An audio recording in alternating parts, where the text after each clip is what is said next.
नमस्कार। आप देख रहे हैं ज्ञानांजन।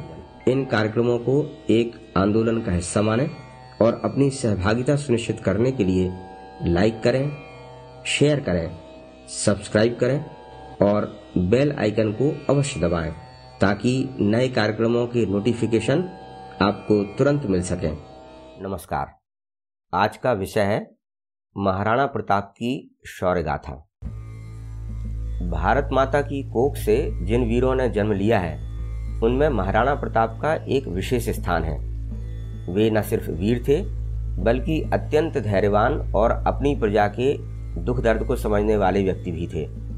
उनका जन्म सन 1540 में मेवाड़ के महाराणा राजवंश में हुआ। यह वही राजवंश था जिसमें महाराणा सांगा और महाराणा कुंभा जैसे आदर्श प्रजा हित रक्षक शासक हुए थे। महाराणा को जहां एक ओर महाराणा सांगा के पौत्र होने का गर्व था, वहीं महाराणा उदय सिंह के पुत्र होने का उन्हें थोड़ा शोभ भी था, क्योंकि उनके पिता ने जिस तरह का विलासितापूर्ण जीवन जिया था उसे उनका आदर्शवादी व्यक्तित्व सहज ही स्वीकार नहीं कर पाता था। महाराणा प्रताप की माता किसी राजवंश से नहीं थी बल्कि उदयपुर के पास के एक ग्राम देवारी के देगड़ा वंश की कन्या थी। उनके पिता एक साधारण किसान थे। एक पढ़ी लिखी महिला न होने के बावजूद वे चरित्र और वीरता की दृष्टि से बहुत उत्कृष्ट थीं। उनकी रग रग में ये गुण समाये थे। वही संस्कार उन्होंने महाराणा प्रताप को भी दिए। उन्होंने उन्हें तन और मन दोनों से इतना मजबूत बना दिया कि वे मुगल सम्राट अकबर से बराबर की टक्कर ले सके। बचपन से ही उन्होंने महाराणा प्रताप को महापुरुषों और वीरों की कहानियां सुना सुनाकर उनमें उच्च भावनाएं भरी। उन्हें शस्त्र संचालन सिखाने में भी उनकी माता का बहुत बड़ा योगदान था। वैसे तो उनके पिता उदय सिंह ने अपने उत्तराधिकारी के रूप में जयमल को चुना था, परंतु उनकी मृत्यु के बाद मेवाड़ की प्रजा एवं वीर सरदारों ने महाराणा प्रताप को अपने राजा के रूप में स्वीकार किया, क्योंकि वे सभी जानते थे कि स्वराज्य की स्थापना उन्हीं के प्रखर प्रयासों से हो सकती थी।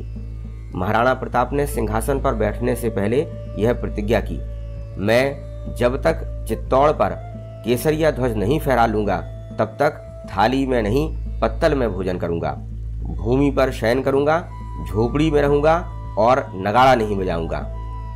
महाराणा प्रताप अपनी प्रजा के साथ एक राजा की तरह नहीं बल्कि उन्हीं के एक साथी की तरह व्यवहार करते थे।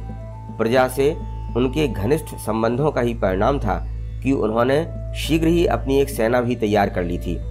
हालांकि सैनिकों की संख्या कम थी और उनके पास उतने हथियार भी नहीं थे, परंतु उनमें वीरता और शौर्य की कमी नहीं थी। एक बार मानसिंह दक्षिण भारत को विजय करने के बाद उनके क्षेत्र से होकर गुजर रहे थे। उदय सागर के तट पर महाराणा अपने आदिवासी सहायकों के साथ डेरा डाले हुए थे। मान सिंह ने उनके पास अपने आने का समाचार पहुंचाया। महाराणा ने मान सिंह का अच्छा स्वागत किया तथा उनके स्वागत में अच्छा खासा भोज भी दिया, पर जब साथ बैठकर भोजन करने की बात आई तो उन्होंने सिर दर्द का बहाना बनाकर टाल दिया। मान सिंह को उनका यह व्यवहार चुभ गया। मान सिंह समझ गए कि उनके द्वारा जिस तरह अकबर की अधीनता स्वीकार कर ली गई है उसके कारण महाराणा के मन में उनके प्रति कोई सम्मान का भाव नहीं है। अगले ही वर्ष मानसिंह इस अपमान का बदला लेने के उद्देश्य से शहजादा सलीम के साथ एक विशाल सेना लेकर उपस्थित हुआ। महाराणा की तैयारी अभी अधूरी थी और मुगल सेना के सामने उनकी सेना भी बहुत कम थी। फिर भी हल्दी घाटी के मैदान में दोनों सेनाओं का जमकर मुकाबला हुआ। महाराणा के सैनिक मुगल सेना को गाजर मूली की तरह काटने लगे, परंतु दोनों की सेनाओं में बड़ा भारी अंतर था। मुगल सेना के पास संसाधन भी अधिक थे। युद्ध में हालांकि मुगल सेना विजयी हुई, परंतु महाराणा प्रताप और उनकी सेना के शौर्य को देखकर मुगल योद्धा चकित थे। अकबर का दरबारी रत्न अब्दुल रहीम खान खाना राणा की महानता पर मुग्ध था। बीकानेर महाराज का भाई पृथ्वीराज राठौर उसके सामने महाराणा के शानदार व्यक्तित्व और स्वतंत्रता के प्रति प्रेम के गीत गाता था। मानसिंह और अन्य राजा भी मन ही मन अपनी कायरता पर शर्मिंदा थे। हल्दी घाटी के युद्ध में महाराणा प्रताप ने अपने घोड़े चेतक पर बैठकर जिस तरह से मुगल सेना के सैकड़ों सिपाहियों को मौत के घाट उतार दिया था, उसे वे भूल नहीं पा रहे थे। एक बार तो महाराणा प्रताप के घोड़े चेतक ने उछलकर अपने अगले दोनों पैर उस हाथी के दोनों कानों पर रख दिए जिस पर सलीम सवार था। महाराणा प्रताप ने सलीम को लक्ष्य कर अपना भाला मारा, परंतु सलीम प्राण की रक्षा के लिए हौदे में छिप गया। उसी समय किसी मुगल सैनिक ने चेतक का पिछला पांव काट दिया। यह देखकर सादड़ी के सरदार मन्ना झाला महाराणा की मदद के लिए आगे आए। उन्होंने सोचा कि वे तो बूढ़े हो चले हैं और यदि मर भी गए तो कोई हानि नहीं होगी, परंतु महाराणा के प्राण बचाना ज्यादा जरूरी था। शीघ्र ही उन्होंने यह निर्णय लिया कि किसी भी तरह मुगल सेना को युद्ध में उलझाया जाए ताकि राणा को फिर से संगठित और सशक्त होने का मौका मिल सके। सरदार मन्ना झाला ने महाराणा प्रताप के राज चिन्ह धारण किए और वह मुगल सेना से लड़ने लगे। मुगल सेना उनको महाराणा समझकर उन पर टूट पड़ी। घायल चेतक अपने स्वामी को पीठ पर बैठाकर घने वनों की तरफ ले चला। सरदार मन्ना झाला ने अपने प्राणों की आहुति देकर महाराणा की जान बचा ली। उसी समय मुगलों की सेना के शक्ति सिंह ने महाराणा को रणभूमि से दूर जाते देखा। दो अन्य मुगल सैनिकों को भी यह ज्ञात हो गया। रणभूमि में शक्ति सिंह के घोड़े के पैरों तले योद्धाओं के शव कुचलते चले जा रहे थे। भारी संख्या में मुगलों के शव जमीन पर छितरे पड़े थे। उन्हीं के बीच वीर राजपूतों के शवों को पड़ा देखकर शक्ति सिंह के हृदय में एक टीस सी उठी। उन्होंने सोचा कि मेवाड़ की मिट्टी को रक्त से सींचकर आज धरती की गोद में सदा के लिए सो गए ये राजपूत योद्धा कितने भाग्यशाली हैं, जिन्होंने मातृभूमि की रक्षा के लिए हंसते हंसते अपने प्राण दान कर दिए।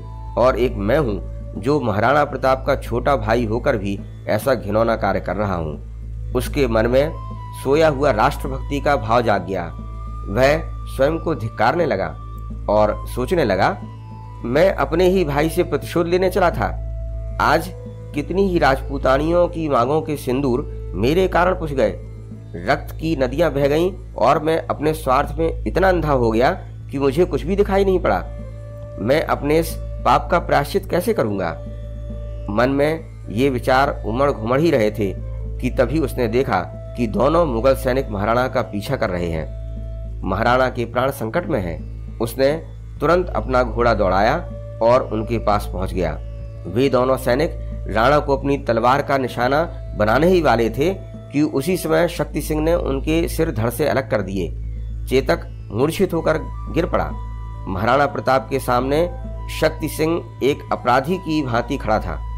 महाराणा ने उससे पूछा, इतने राजपूतों का खून बहाकर भी यदि तुम्हारा प्रतिशोध पूरा न हुआ हो तो बताओ, क्या मेरे प्राण ले लेने से तुम्हारा हृदय शांत हो जाएगा?